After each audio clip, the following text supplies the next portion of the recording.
Hello YouTube, this is Shirley426 and today we have the review of the P-Bandai exclusive or P-Bandai exclusive Masquerade Ginn Gladiator.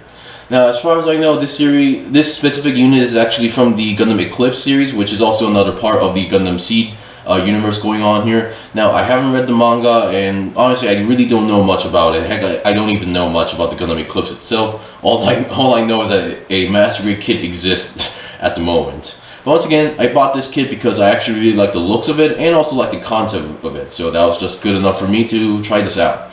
Now once again, this review is going to be slightly simple because I'm not going to go over articulation because this is obviously based on the Masquerade Ginn kit and the overall base build of the unit is practically the same. So I'm mostly going to go over what the differences are and the new equipment going on here. And obviously my usual procedure of showing the leftover parts.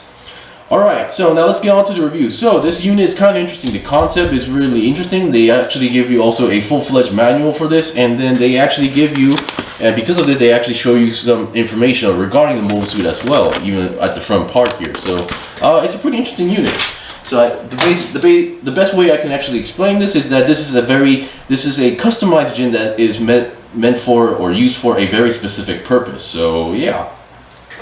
Alright, so before we go on to the actual seeing the differences, let's see what you get, of course. Obviously, first of all, what you get, of course, is obviously the mobile suit, main mobile suit itself. I really love the color scheme going on here. I think they could have gone all like more red on the main chest, the main belly area, and then, or the ab crunch area, or on the sides, because some parts are still using the like darkish gray color going on here. Now in the manual, it's more of a navy blue or dark blue color going on here, but still, yeah, you get some new missile launchers. Now they may look like the same one as the Masquerade Ginn kit, but they actually work differently. So those ones could be actually handheld, but these ones actually has a different purpose going on here other than the main launchers. You can see the back section is actually really different, so which is why it's a different unit. Here we have all the equipment going on here, so we still get the same basic stuff. So I'm gonna skip these as much. So we get a red machine gun, so the original being more of a gray color, and you can still take off the ammo clip if you want to do so, or ammo magazine. Sorry about that. I know some people are very sensitive to that term. And then here we have a magazine holster. And just to give you guys an idea, so being a Masquerade kit, this kit is obviously much more taller than a typical robot damashi or a HG kit, which is why I am not using my force light, but instead I have actually changed the settings on my camera just a little bit, so I increased the brightness of the video. I think that's what this is, what I'm currently touching at the moment. So hopefully this video won't look as dark as it sees. Alright, so other than that, here we have some new equipment. So we have the backpack here. Now the backpack is going to be it's going to make the kit very back heavy. That's kind of a obvious thing, but once again, here we have the backpack, and then here we have some new weapons actually. So some of these weapons I believe have some interesting names going on here. So once again, the backpack itself, I think they just call it the Semia electromagnetic linear gun. So that's mostly referring to these guns that are on the backpack. So these are mostly like railgun type weapons, and they can shoot any type of ammo rapidly, so that's pretty good. Here we have this interesting looking weapon, which may look like some sort of a laser gun, but it's actually a beaked dagger. So this is actually a close combat weapon. So it basically goes through the joints or any opening gap area, and then it can emit electroshocks going to the unit and also damage the unit. So that's that. And then here we have two of these gigantic swords. I believe these are supposed to be like halberd type swords, but in here it's called the Fortress Breaker Sword. Yeah, I'm not gonna even try to pronounce that. So it's right over here. So yeah, hopefully you guys can see that. Breaker Sword is Richtschwer. Oh yeah, I think it's a German word. It's a Richtschwert. So yeah, very hard to pronounce, but yeah, it's there. And other than that, the basic stuff we still get the hand. So currently the kit has this fists hand, and then here we have the multi-purpose hands that's meant for holding the swords, and then we get the trigger fingers that are meant for holding the machine gun and the other weapons. And here we have the open style hands. So no big deal there. We've seen these before. No big changes there. And then here we have the stickers. So we get a sticker sheet and a water slide decal sheet. So number one, we get the sticker sheet. It's a very simple sticker sheet. You only get 3 stickers. One is the mono line. These 2 red lines are kind of that goes onto the hand, which I will show later. And then here is the water slide sheet. Now I'm not the biggest fan of water slides, but we do get some really nice looking decals going on here. Alright, now for the leftover parts. So what I'm going to do, I'm just going to move this a little bit to the side to show you guys the small ones first. So here we have some leftover parts. So let's go over the ones that I actually cut off separately. So here we have these parts here. These are small flaps that were from the I believe from the original Masquerade Ginn going on here. No big deal. And then here we have some more black parts here. So here we have the size. So for those who don't know, the Masquerade Ginn actually shares a few inner frame parts with the Master Grade the Zaku Gundam Warrior. So, and I believe these are the size that or leg area inner frames for that unit, not for the Masquerade Ginn. But the Masquerade Ginn uses the same Zaft mobile suit plates, which is why these are here as leftover pieces. And here we have the original inner frame pieces for the front skirts. Obviously the front skirts are different designs, which is why we also have the original front skirts.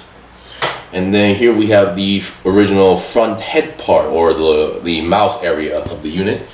And then here we have the original knee armor parts, but these are in red.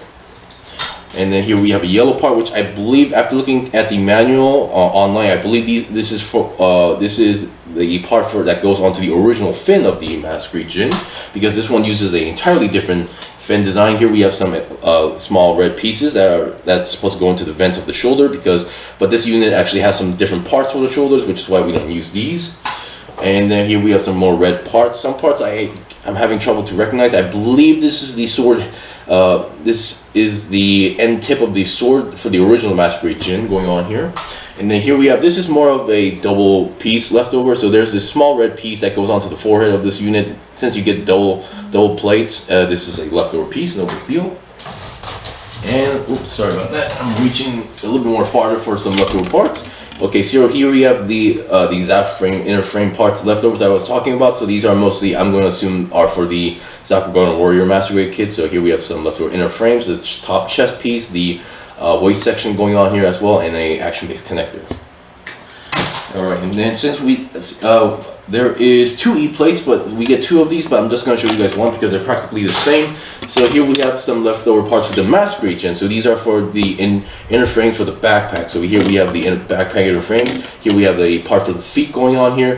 Also backpack. This is the original launcher, the missile or grenade launcher that goes onto the legs. Now here we have the original handle. Now, as I mentioned before, the Ginn Gladiator uses those launchers in a different way, which is why they have a different design there. So yeah. Alright, so we've gone through the leftover parts a bit quickly because that is usually the part that takes a long time. Alright, so let's see what we got. My phone is ringing constantly for some reason. Alright, so let's see what we got. So let's start with the head. The head is also a new design, which I actually do like. I really like that new menacing or edgy look going on here. So, just to give you guys an idea, so the stickers are obviously the mono eyes, and if you see these red lines on the cheek area, those are the stickers going on here. So, and they were pretty small and easy to apply, so I just decided to apply those as well. Here is that forehead red piece I was talking about that we have a leftover but yeah, I didn't expect them to actually do this as a color separate piece, but they did a really good job. So the head design is actually pretty different. Now the build process may seem a little bit similar, but the design is just a new design going on here. So now instead of being a pure red color, they actually added more armor to the face or head area, because the whole purpose of this guy is that it's more like an assault unit, and they also wanted to avoid getting the mobile suit damage so they tried to reduce the damage that could go to the kid as much as possible, or to the mobile suit. So they added more armor, tried to protect any vital areas like the mono eye, any joints of the unit. So yeah, so that's pretty good. And the fin or mohawk that's on the head is much more longer or bigger, the way how you look at it. So, but yeah, no big deal. It doesn't really affect the balance. Now I'm doing this without the backpack because once you apply the backpack, it becomes extremely back heavy. So just wanted to point that out. And articulation wise, it's pretty much the same, despite how big it looks. It's still the same articulation, so no need to worry about that.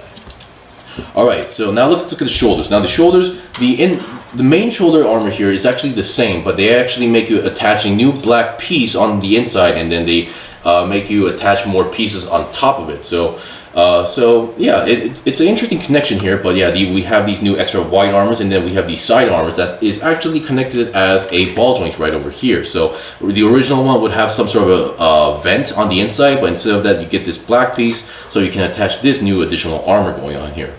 So yeah, I mean, it works. Of course, this side is actually more on the stable side. The other side, which is the right arm, is a little bit wobbly, but I think I can fix that very easily, so no big deal.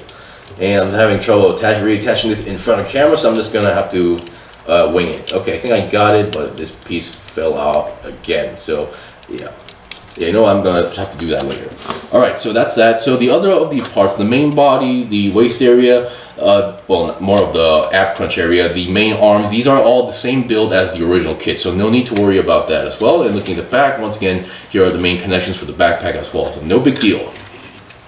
All right, and then so let's see what we got. Now, another differences would be the waist section, so especially the front skirt armor. So what they wanted to do is, once again, increase the amount of armor this guy has, so it reduces the amount of damage that he can take. So once again, we get these new longer, I believe these are slightly more longer than the original, the longer waist arm, front skirt area.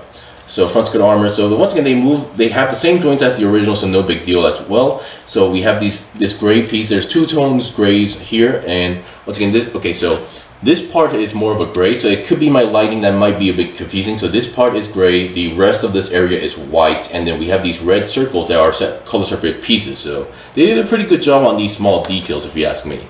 Other than that, the side skirts are exactly the same, and you still have these holes that you can still store in your weapons. And one of the biggest examples would be that you can actually store the swords here, and no big deal, it works pretty well. And you can change those positions. For those who haven't tried, you can kind of rotate these areas if you want to do so. And on the back skirt area, you have this small port here. Oh boy, there we go. Mine's a little bit stiff. And this port here is supposed to also work for, or use for, storing the brake stagger or beak stagger onto the back skirt, like that. Now you can store it any way you want because the peg is on both sides, so no big deal there. All right. So that's that, and then looking at the legs here, let me reduce the height a little bit, there we go. These knee armors are actually new, they're actually more longer. You have this more area that's actually protecting the joints here. So they really kind of went through more of the defensive look going on here. So other than that, it still has the same amount of articulation here, so you still get the side swivel and you can still get the same amount of bend, so no need to worry about that. Of course, make sure you open this section up before bending that, so yeah. Alright, now let's look at the leg launchers going on here. So I'm just going to take one out just to give you guys an idea. So here we have the launcher. So originally you would have a handle back stored in here, and you can open it up and then hold it onto the hand. That is no longer the case, but instead you have this small mini GN drive looking thing. Now the way it may look like a GN drive, but that's just a coincidence. This is not. Before 00 series was a thing, there were still thrusters that had this look or design here. So yeah, just don't get confused about that.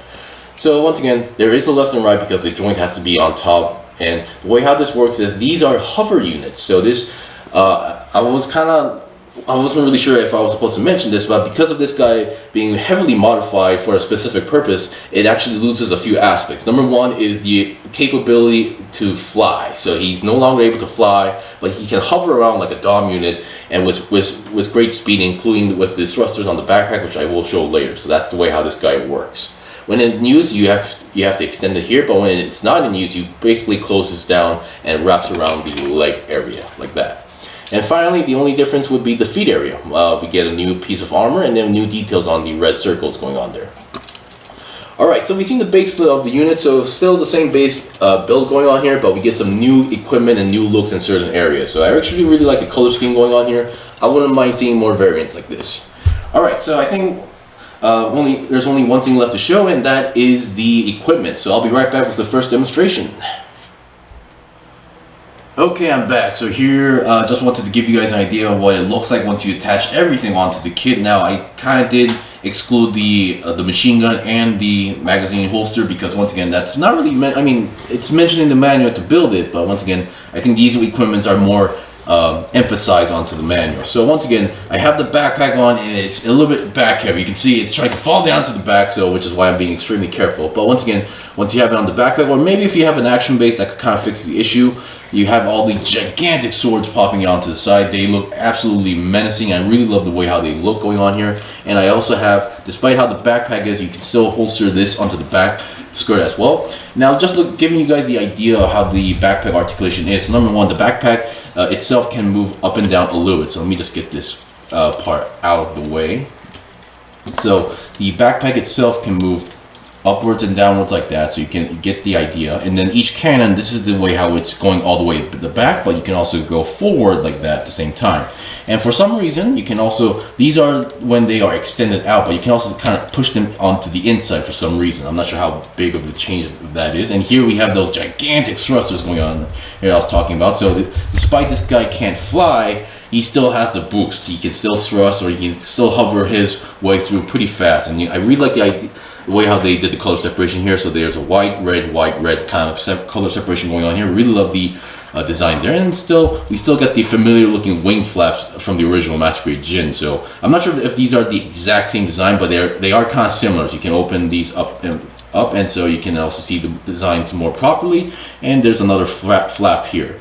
And believe it or not, these rail cannons are actually on ball joints, so they can actually move up side to side if you want to do so, or go up and down if you want to do so.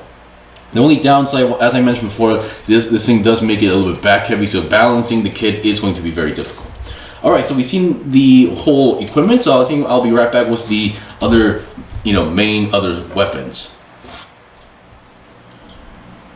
Okay, I'm back. So here we have the final demonstration going on here. So what I did is basically I gave it the one of the swords onto the right hand, and onto the other hand I gave it the breaks or beaks dagger going on here. So once again, as you can see, you can kind of get the idea how this weapon is used. Basically, you kind of find the way to get a certain area of the wolf suit to get clamped between these two areas, and then you start twisting or giving a shock or like stabbing them in through it. Now this giant sword, you can hold it with no problems going on here. Of course, depending on the angle of the sword, it can be a little bit, on the tilted side, but once again, I think that's kind of a little bit what to expect from a giant sword like this.